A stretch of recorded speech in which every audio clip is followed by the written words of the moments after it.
ஆண்டவராகிய இயேசு கிறிஸ்துவின் நாமத்தினாலே உங்கள் யாவருக்கும் அன்பான வாழ்த்துக்களை நான் தெரிவித்துக் கொள்கிறேன். மற்றொரு இனிய காலை பொழுது உங்கள் சந்திப்பில் மிகுந்த மகிழ்ச்சி. இந்த நாள் உங்களுக்கு ஆசீர்வாதமாய் அமைவதாக. இன்றைக்கு நான் உங்களோடு தியானிக்க விரும்புகிற கர்த்தருடைய வார்த்தை யோசுவா 1 அதிகாரம் 9 வசனம். வேதவசனம் சொல்கிறது, நீ போகும் இடமெல்லாம் தேவனாகிய கர்த்தர் உன்னோடு கூட இருக்கிறார். நீ போகும் இடமெல்லாம். சில இடங்கள் நம்ம போகும்போது ஏண்டா இந்த ஊருக்கு வந்தோம், இந்த விவரம் தெரியாமல் மாட்டிக்கிட்டோமே, இப்படி எனக்கு சிக்கல் வந்துருச்சே என்றெல்லாம் யோசிக்கலாம். ஆண்டவர் சில நேரங்கள் நம்மை கொண்டு போகிற விதங்கள் வித்தியாசமாகவே தான் பலம் கொண்டு திடமதாயிரு. முதல்ல இருதயத்தில் ஒரு தைரியத்தை கொண்டு வந்து நீங்கள் வரணும்.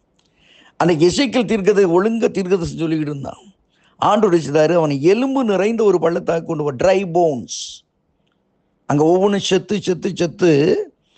அந்த காலத்தில் நீங்கள் பழைய ஏற்பாட்டு காலத்தில் பார்த்தீங்கன்னா, உண்மையாக ஒரு குடும்பத்தை சார்ந்தவனாக இருந்தால் அந்த எலும்புகளுக்கு அந்த குடும்பத்தார் வந்து அந்த எலும்பை எடுத்துகிட்டு போவாங்க. ட்ரை போன்ஸ்னா உரிமை பாராட்டாத, எனக்கு வேண்டாம் இருப்பா, ஐயோ இப்போ பேசினாலே பயமாக இருக்குதே, ஏதாவது கேட்டுருவானோ, அப்படிப்பட்ட ட்ரை போனாக இருந்த அந்த போன்ஸ் உரிமை பாராட்ட அந்த பள்ளத்தாக்கு முழுவதும் கேட்பாரற்று கிடந்த எலும்புகள், கேட்பாரற்று கிடந்த சரீரங்கள்.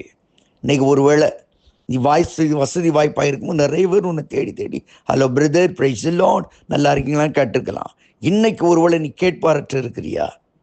கர்த்தர் எசேக்கியேலை கொண்டு போனது எதற்காக? அந்த காட்சியை பார்க்கவா, அந்த ட்ரை போன்ஸை பார்க்கவா, அந்த நெருக்கத்தை பார்க்கவா, அந்த மரணத்தை பார்க்கவா, அந்த அழிவை பார்க்கவா? இயேசுவின் நாமத்தினாலே இன்னைக்கு நான் சொல்லுகிறேன், அந்த எலும்புகளை உயிரடைய கடையும்படி தான் அங்கே ஆண்டவராகிய கர்த்தர் எசேக்கியேல் தீர்க்கதரிசியை கொண்டு போகிறார். எசேக்கியேல் தீர்க்கதரிசியை கொண்டு போன நோக்கம், அந்த உலர்ந்த எலும்புகள் உயிரடைய வேண்டும், உயிரடைய வேண்டும், அவர்கள் பெரிய சேனையாகி எழும்ப வேண்டும். அதான் பர்பஸ். நீ போகும் இடமெல்லாம் உன் தேவனாகிய கர்த்தர் உன்னோடு கூட வருகிறார். இன்னைக்கு ஒருவேளை ட்ரை போன்ஸை போல இன்னும் வேற தேராதியா, எல்லாம் வளர்ந்து போச்சுது. உலகத்தில் ஆளுங்க நெகட்டிவாகவே பேசுவாங்க, முடிஞ்சு போச்சு, இந்த நாடு முடிஞ்சு போச்சு, இந்த வாழ்க்கை முடிஞ்சு போச்சு. நான் சொல்லுகிறேன், அவைகள் உயிரடைய போகிறது. இதுவரை இல்லாத அளவு கர்த்தர் மேன்மைப்படுத்த போகிறார். Price the Lord, price the Lord, glory to Jesus. அடுத்து நம்ம போகிற இடங்கள்லாம் கர்த்தர் இருக்கிறார். ஒரு ஆட்டை மேய்ச்சிக்கிட்டு அப்படியே விற்கிற பின்னாடி போயிட்டு இருந்த ஆபிரகாமை கர்த்தர் அழைத்தார். யாரவன்? ஆடு மேய்க்கிறவன்.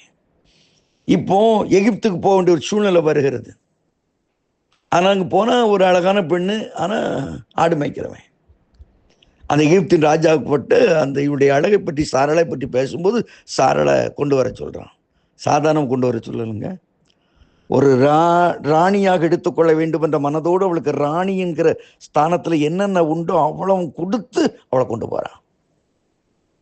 மனவேதனை தான், மன கஷ்டம்தான், இப்படி போயிட்டாளே அப்படின்னு சொல்லி.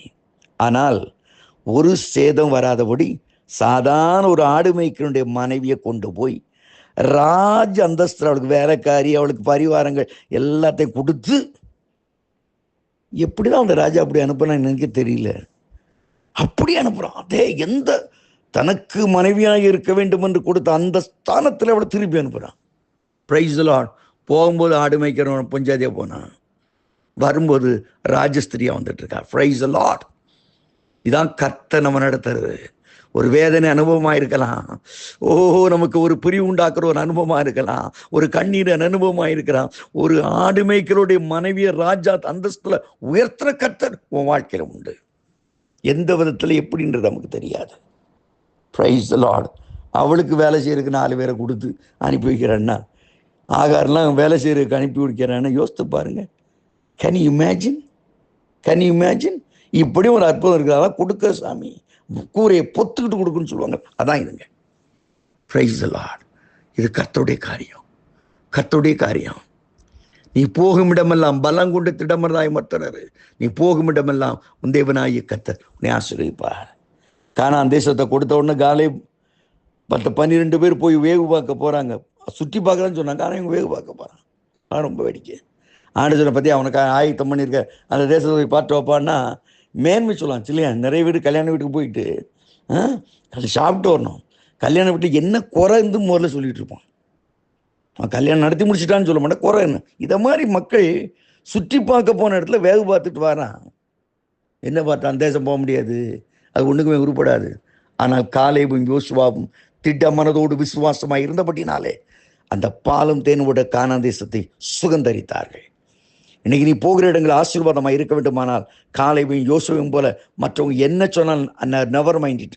வாக்குத்தத்தம் பண்ணின தேவனை மகிமைப்படுத்தி அவர் நிச்சயமா எனக்கு செய்வார் என்று சொல்லி நம்பும் பொழுது நீ போகும் இடமெல்லாம் உன் தேவனாய கர்த்தர் உன்னோடு கூட இருப்பார். வெறுங்கையாய் போன நீ ஆசீர்வாதத்தோடும் மேன்மையோடும் உன் வாழ்க்கை கட்டப்படும். இன்றைக்கு காலை வேளையில share of my brother, share of my sister, உங்கள் எதிர்காலம் மிக மிக நன்றாக இருக்கிறது. இதுவரை நீங்கள் கண்ட வாழ்க்கையை விட ஒரு எக்ஸ்ட்ராடினரியா உங்கள் தேசங்கள், உங்கள் வாழ்க்கை மாறப்போகிறது. அப்படிப்பட்ட வாழ்க்கை கர்த்தர் தந்து உங்களை அலங்கரிப்பார். ஆமேன், ஆமேன்.